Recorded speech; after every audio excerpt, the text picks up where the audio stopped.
Cyprus is a small island in the Mediterranean, which has been inhabited since 12,000 BC by its indigenous population, who were Levantine hunter-gatherers. Cyprus, known as Alashia in the early Bronze Age, was a thriving kingdom with its own language, civilization, and close ties and trade with the Egyptian dynasty and the kingdom of Ugarit, until it was subsequently conquered by the Hittites. Following the late Bronze Age, the island was colonized by the Messenians, Achaean, and Dorian Greeks, as well as the Phoenicians, Assyrians, Egyptians, Persians, Alexander the Great, Ptolemaic Egypt, the Roman Empire, the Arab Caliphate, the French Lusitanian dynasty, the Venetians, the Ottoman Empire, and finally sold to the British.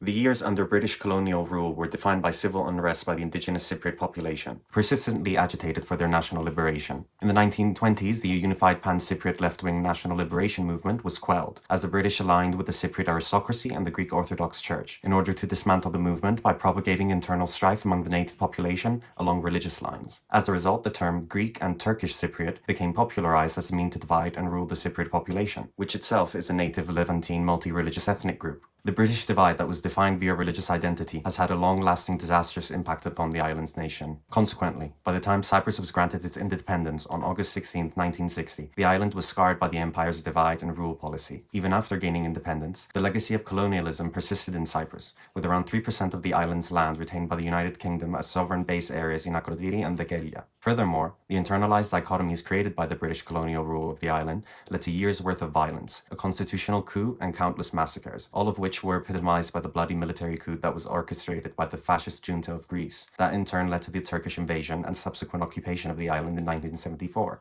At this point, it is important to understand that the colonial rulers of the fascist junta in Greece were inaugurated as a result of financial support from Washington in order to thwart a left-wing government for power in Greece following World War II. Consequently, a political and diplomatic relationship was cultivated between the principal commanders of the fascist junta of Greece and the United States as early as the 1940s. It is this interdependent relationship that paved the way for the 1974 far-right coup that took place in Cyprus that was supported by the United States. In fact, following the overthrow of President Makarios after the Ogabi coup, the United States was the only country to congratulate Nikos Samson, who illegally seized power. Now, it is vital to apprehend that the United States knew that the coup would have led to the Turkish invasion and subsequent occupation and partitioning of the island. In fact, in 1964, Lyndon Johnson, via the CIA, proposed a series of secret settlements under the codename Acheson Plan, whereby the bulk of Cyprus would be given to Greece and Turkey would retain a large military base at the island's northeastern tip. The aim of this plan was to attempt to appease two key NATO members, Greece and Turkey, forever dividing Cyprus and its native people. In doing so, it would permanently establish Cyprus as a geostrategic NATO military base that will be used to assert control and influence over the Middle East, as well as the vital trade routes that impact the global economy. This is in fact why the USSR directly attempted to avoid the partitioning of the island and stood firmly for the native and independent Cyprus. Interestingly, the Acheson Plan was in many ways executed following the US-backed coup of 1974, thus defining the political realities of Cyprus today while significantly undermining the right to self-determination of the indigenous people of Cyprus. It is also quintessential to apprehend that the perpetrators of the far-right coup of the island, known by the name Eokapi, were also agents of the CIA. In fact, the far-right gunman Nikos Samson, who briefly held the position of president following the coup, was himself an agent of the CIA. So, why does this all matter today? Well, the funding and support of the far right on the island by the US for the purpose of sustaining their own imperial goals over the region forever altered the political realities of the country. Many of these right-wing individuals were placed into positions of power and influence that have gradually indoctrinated the Cypriot public, legitimizing the right-wing party called DC. Now, DC is the party that is currently in power today, a party with historical connections and overt support for the fascist CIA-backed coup of 1974. It should therefore be no surprise to anyone that the current president of Cyprus, Nikos Christodoulidis, a man that has openly professed his support for the right-wing Greek nationalist movement on the island, is acting as no more than a proxy for Western imperialist interests in the region. The Speaker of the House of Representatives, Anita Dimitriou, has also gone on record expressing the right-wing government's support for Cyprus's pivot to the West.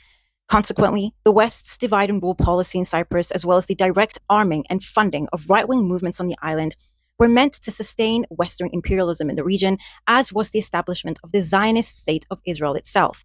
The Cyprus being used as a medium by which to preserve the very existence of Israel is easy to understand once you historically contextualize it within the framework of Western imperialism.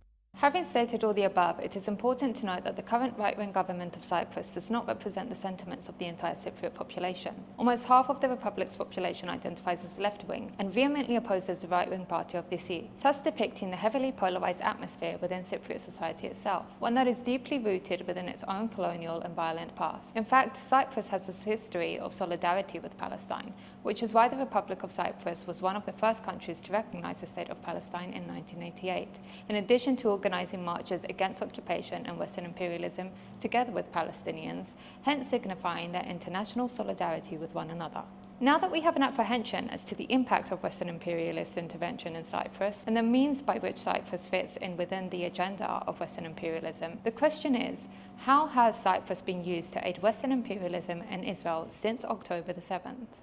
Firstly, the sovereign British bases that were given to the UK as a condition for Cyprus's national liberation have served as strategic assets in order to conduct surveillance and military operations in the Middle East. In fact, the geostrategic significance of these bases is what led said bases to be given the epithet of the unsinkable aircraft carrier in the Mediterranean. Today, these bases continue to play a significant role for foreign military powers, including the United States, in supporting the military operations of the apartheid state against Palestinians. Secondly, we have the humanitarian aid corridor.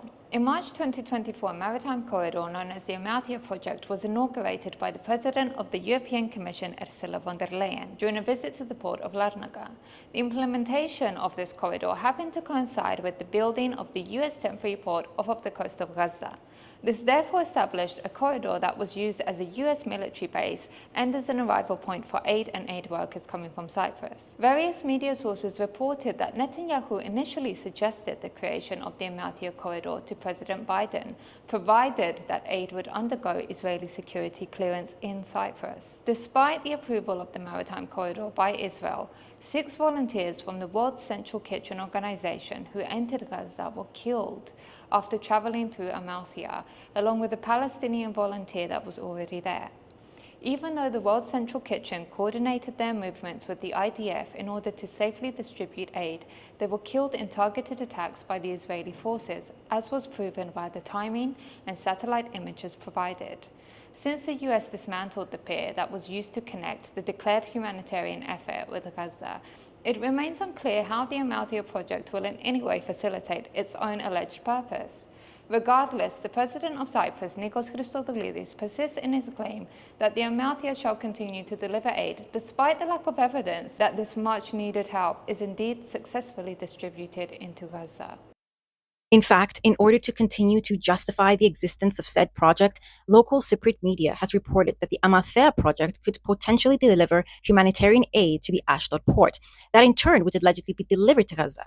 Now, given the fact that the very establishment of the project itself was designed to bypass the Israeli blockade to Gaza, the idea that the humanitarian aid would be delivered to the Israeli port of Ashdod and then to Gaza is a non sequitur that falls nothing short of a means to masquerade a new trade route for Israel itself. This matters, as the war against Israel continues on all fronts. This includes the blockade by Yemen, as well as the overt threats made by Hezbollah, that if Israel was to initiate a full-scale war against Lebanon, Hezbollah shall target Israel's ports. Consequently, the Amalthea project could potentially be used to aid Israel in case of a greater regional war and not to deliver aid to Gaza.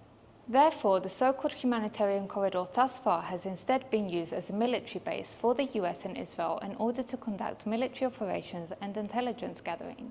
It is in fact the temporary pier that gave Israel the military capability to conduct the so-called rescue operation in May 2024 that saved 4 Israeli hostages, at the expense of hundreds of Palestinian lives. Furthermore, whilst providing no evidence that it has allocated any aid for the people of Gaza, the Amalthea corridor could potentially be the backup port that supports Israel in case of a greater regional war. Cyprus, alongside Jordan and Greece, have been enlisted by Washington as interceptor platforms in order to defend Israel against the retaliatory attacks by the Axis of Resistance. This effectively designates Cyprus as a military support structure for the imperialists and their interests in the region.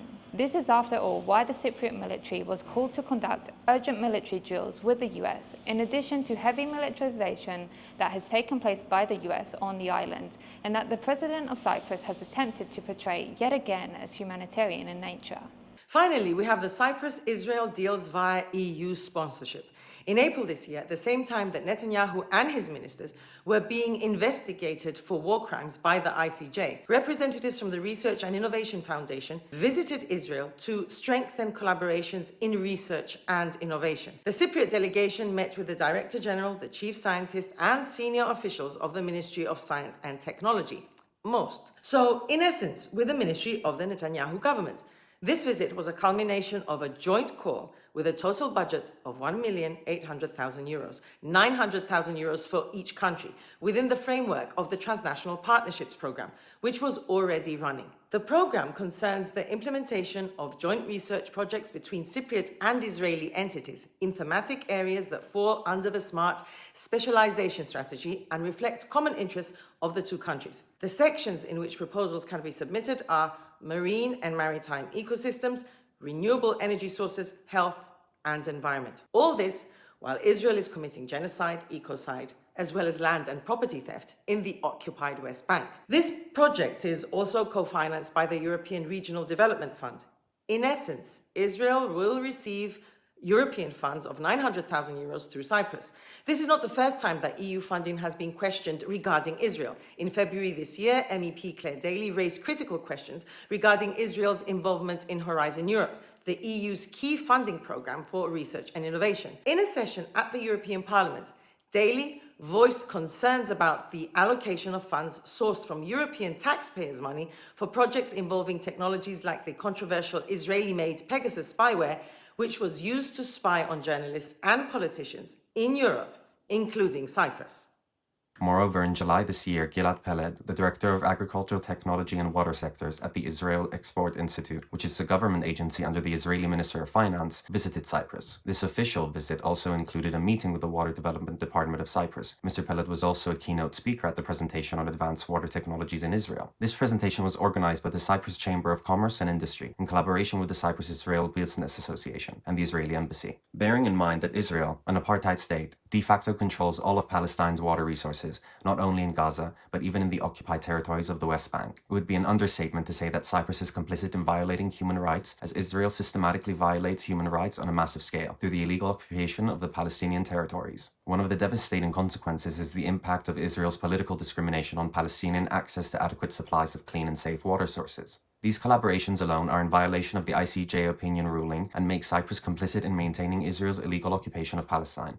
It is therefore evident that Cyprus retains its colonized identity, one imposed by the West, in order to continue to abuse its influence, hence weaponizing the island against the people of Palestine and the axis of resistance, whilst simultaneously risking igniting the country's own internal conflict as the imperialists use the native people of Cyprus as human shields and cannon fodder in a potential regional war. From all angles, Cyprus has involuntarily become a NATO hub in the region via divide and rule policies that scared the nation and laid it bare at the mercy of the Western imperial machine. If the West loses Cyprus, they lose a vital asset in the region that would significantly aid in expelling Western imperialism throughout Western Asia.